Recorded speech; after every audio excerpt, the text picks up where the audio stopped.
like, comment, and subscribe. So just going off of all the issues that's been happening with all this LGBT and marketing, we've seen Bud Light make this mistake. We've seen Adidas, Nike, Target just made a mistake like this.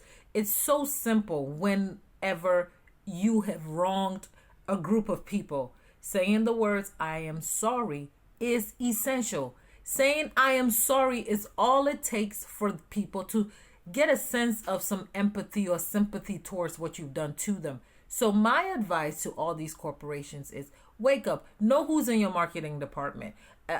Know who is making these decisions, because you cannot blame them solely on going and taking a decision on behalf of the company. You're responsible to your customers. So please, go ahead, fix it. Let's watch what he says.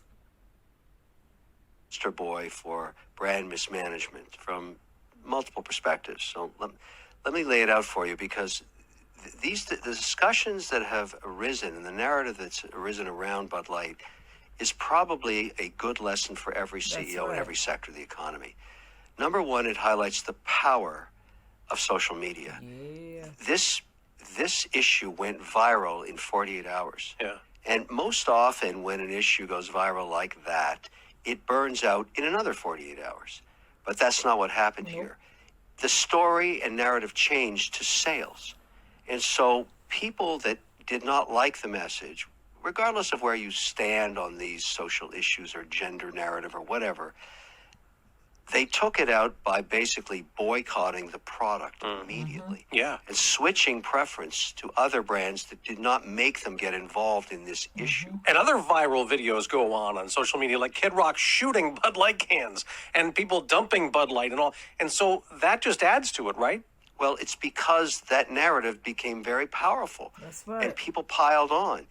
Now, if you're trying to manage that and trying to learn something from it, and I certainly talk to all my CEOs about this, because here we are talking about it in its second month. Yeah.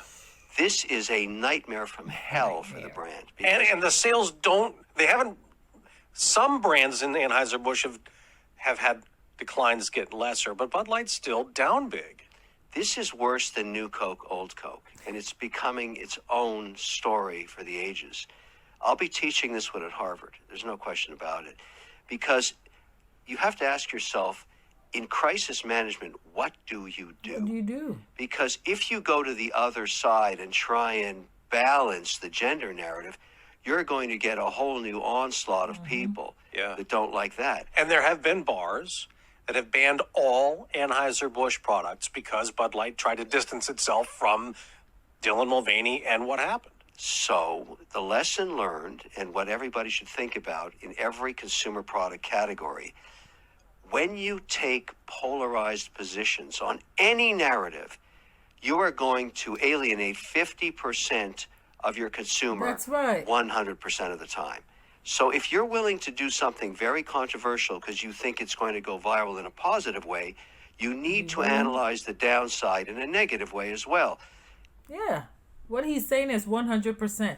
You have to be mindful of the other side of the customers. So you're gonna affect positively half of your customers. What about the other?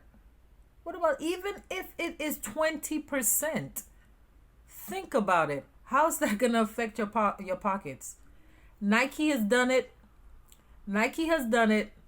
Adidas has done it. I just saw, and I'm gonna do a video on that one too. Adidas just did it, putting a man in a bathing suit, like in a one-piece bathing suit. What is it? Target also did it.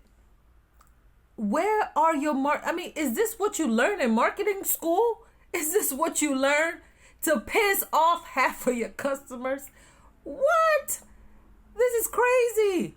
This is berserk. You go woke, you go broke, and it's gonna hurt their pockets. When I saw the Bud Light commercial, I was just biting my fingers. I said, how far is this gonna go? I was thinking, maybe about a week or two, something like that. And